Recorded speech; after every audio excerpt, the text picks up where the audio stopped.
ನಮಸ್ಕಾರ ಸ್ನೇಹಿತರೆ, ಡಿಜಿಟ್ ಕನ್ನಡಕ್ಕೆ ಸ್ವಾಗತ. ನಾನು ರವಿ. ಹೌದು ಸ್ನೇಹಿತರೆ, ಇವತ್ತು ನಾನು ನಿಮಗೆ ಒಂದು ಇಂಟ್ರೆಸ್ಟಿಂಗ್ ಗ್ಯಾಜೆಟ್ನ ಇವತ್ತು ನಾನು ತೋರಿಸ್ತಾ ಇದ್ದೀನಿ ಸ್ನೇಹಿತರೆ. ಹೌದು, ಭಾರತದಲ್ಲಿ ಸ್ನೇಹಿತರೆ ಮುಂಬರಲಿರುವಂಥ ಒಂದು ಹೊಸ ಸ್ಮಾರ್ಟ್ಫೋನ್ನ ಇವತ್ತು ನಾನು ತೋರಿಸ್ತೀನಿ. ಜೊತೆಗೆ ನಾನು ಆ ಒಂದು ಸ್ಮಾರ್ಟ್ಫೋನ್ನ 5 ಹೈಲೈಟ್ಗಳನ್ನ ನಾನು ನಿಮ್ಗೆ ತೋರಿಸ್ತೀನಿ. ಹೌದು ಸ್ನೇಹಿತರೆ, ನಾನು ಈಗ ಮಾತಾಡ್ತಾ ಇರೋದು ಸ್ನೇಹಿತರೆ ಭಾರತದಲ್ಲಿ ಬಿಡುಗಡೆ ಆಗಲಿರುವ iQOO ಫೋನ್ ಬಗ್ಗೆ ಸ್ನೇಹಿತರೆ. ಸೊ ಇದು ಭಾರತದಲ್ಲಿ ಸ್ನೇಹಿತರೆ ತನ್ನದೇ ಆದಂತಹ ಒಂದು ಇಂಡಿವಿಜುವಲ್ ಬ್ರ್ಯಾಂಡ್ ಆಗಿ ಇದು ತನ್ನನ್ನು ಪರಿಚಯಿಸ್ತಾ ಇದೆ ಸ್ನೇಹಿತರೆ. ಜೊತೆಗೆ ತನ್ನ ಮೊಟ್ಟ ಮೊದಲ ಸ್ಮಾರ್ಟ್ಫೋನ್ ಸಹ ಭಾರತದಲ್ಲಿ ಬಿಡುಗಡೆ ಮಾಡ್ತಾ ಇದೆ. ಸೊ ಈಗ ಈ ಬಾಕ್ಸ್ ನನ್ನ ಹತ್ರ ಬಂದಿದೆ. ಸೊ ನೀವು ನೋಡ್ತಾ ಇದ್ದೀರಾ, ಇದು ನನ್ನ ಹತ್ರ ಏನು ಸ್ಮಾರ್ಟ್ಫೋನ್ ಬಂದಿದೆ ಸ್ನೇಹಿತರೆ, ಇದು 5Gಯ ಒಂದು ಟೆಕ್ನಾಲಜಿ ಜೊತೆ ಬರುವಂತಹ ಒಂದು ಫೋನ್ ಆಗಿರುತ್ತೆ ಸ್ನೇಹಿತರೆ.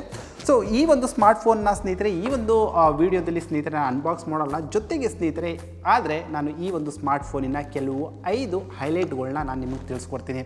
ಸೊ ಆದರೂ ಸ್ನೇಹಿತರೆ ತುಂಬ ಜನರು ಕೇಳ್ತಾ ಇರ್ಬೋದು ಸ್ನೇಹಿತರೆ, ಇನ್ನೂ ಭಾರತದಲ್ಲಿ 5G ನೆಟ್ವರ್ಕ್ ಇಲ್ಲ, ಬಟ್ ಆದರೆ 5G ಫೋನ್ಗಳು ಏನಕ್ಕೆ ಬರ್ತಾ ಇದೆ ಅಂತೇಳಿ.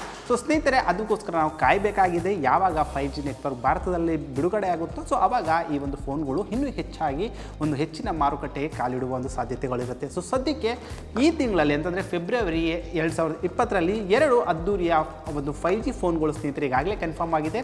ಸೊ ಒಂದು ಈ ಒಂದು iQOOನ 5G ಫೋನ್, ಮತ್ತೊಂದು ರಿಯಲ್ಮಿಯ X50 ಒಂದು ಸ್ಮಾರ್ಟ್ಫೋನ್ಗಳು. ಸೊ ಇವತ್ತು ಸ್ನೇಹಿತರೆ ಈ ಒಂದು ಸ್ಮಾರ್ಟ್ಫೋನಿನ ಕೆಲವು ಹೈಲೈಟ್ ಸ್ಪೆಸಿಫಿಕೇಷನ್ಗಳ ಬಗ್ಗೆ ಹೇಳಬೇಕಂದ್ರೆ ಸ್ನೇಹಿತರೆ, ಈ ಒಂದು ಸ್ಮಾರ್ಟ್ಫೋನ್ ಸ್ನೇಹಿತರೆ ಕ್ವಾಲ್ಕಮ್ ನಿಮಗೆ 865 ಪ್ರೊಸೆಸರ್ ಜೊತೆಗೆ ಬರುತ್ತೆ. ಜೊತೆಗೆ ಈ ಒಂದು ಸ್ಮಾರ್ಟ್ಫೋನಲ್ಲಿ ಸ್ನೇಹಿತರೆ ಇದು 5G ಎನೇಬಲ್ಡ್ ಡಿವೈಸ್ ಆಗಿರುತ್ತೆ. ಸೊ ಅದಾದಮೇಲೆ ಮೂರನೇದಾಗಿ ಸ್ನೇಹಿತರೆ ಈ ಒಂದು ಸ್ಮಾರ್ಟ್ಫೋನಲ್ಲಿ ಸ್ನೇಹಿತರೆ 4440 mAhನ ಬ್ಯಾಟ್ರಿ ಈ ಒಂದು ಸ್ಮಾರ್ಟ್ಫೋನ್ನ ಹೊಂದ್ಕೊಂಡಿದೆ. ಸೊ ನಾಲ್ಕನೇದಾಗಿ ಸ್ನೇಹಿತರೆ ಈ ಒಂದು ಸ್ಮಾರ್ಟ್ಫೋನಲ್ಲಿ ಸ್ನೇಹಿತರೆ ಇದರ ಒಂದು ಟೆಕ್ನಾಲಜಿ ಬೇಸಲ್ಲಿ ಏನು ಮಾಡಿದ್ದಾರೆ ಅದರಲ್ಲೂ ಹೆಚ್ಚಾಗಿ ಇದರ ಒಂದು ಚಾರ್ಜಿಂಗ್ ಟೆಕ್ನಾಲಜಿ ಬೇಸಾಗಿ ಹೇಳಬೇಕಂದ್ರೆ ಸ್ನೇಹಿತರೆ ಇದು 55 ವ್ಯಾಟ್ ಸಪೋರ್ಟ್ ಮಾಡುವಂತಹ ಫಾಸ್ಟ್ ಚಾರ್ಜಿಂಗ್ ಟೆಕ್ನಾಲಜಿಯನ್ನು ಈ ಒಂದು ಸ್ಮಾರ್ಟ್ಫೋನ್ ಒಳಗೊಂಡಿದೆ. ಸೊ ಕೊನೆಯದಾಗಿ ಸ್ನೇಹಿತರೆ ನೀವೆಲ್ಲ ಕಾಯ್ತಾ ಇರುವಂತಹ ಒಂದು ಕ್ಯಾಮ್ರಾ ವಿಭಾಗದಲ್ಲಿ ಹೇಳಬೇಕಂದ್ರೆ 5ನೇ ಪಾಯಿಂಟ್ ಆಗಿ ಸ್ನೇಹಿತರೆ ಈ ಒಂದು ಸ್ಮಾರ್ಟ್ಫೋನ್ ಸ್ನೇಹಿತರೆ 48 ಮೆಗಾಪಿಕ್ಸೆಲ್ನ ಇದರ ಒಂದು ಪ್ರೈಮರಿ ಸೆನ್ಸರ್ ಕ್ಯಾಮ್ರಾ ಕೆಲಸ ಮಾಡುತ್ತೆ. ಸೊ ಈ ಒಂದು ವಿಡಿಯೋದಲ್ಲಿ ಸ್ನೇಹಿತರೆ ಈ ಒಂದು ಸ್ಮಾರ್ಟ್ಫೋನಿನ ಕೆಲವು 5 ಸ್ಪೆಸಿಫಿಕೇಶನ್ ಅಂತಂದರೆ ಹೈಲೈಟ್ ಸ್ಪೆಸಿಫಿಕೇಶನ್ಗಳನ್ನ ನಾನು ನಿಮಗೆ ಡಿಸ್ಕ್ಲೋಸ್ ಮಾಡಿದ್ದೀನಿ ಸ್ನೇಹಿತರೆ.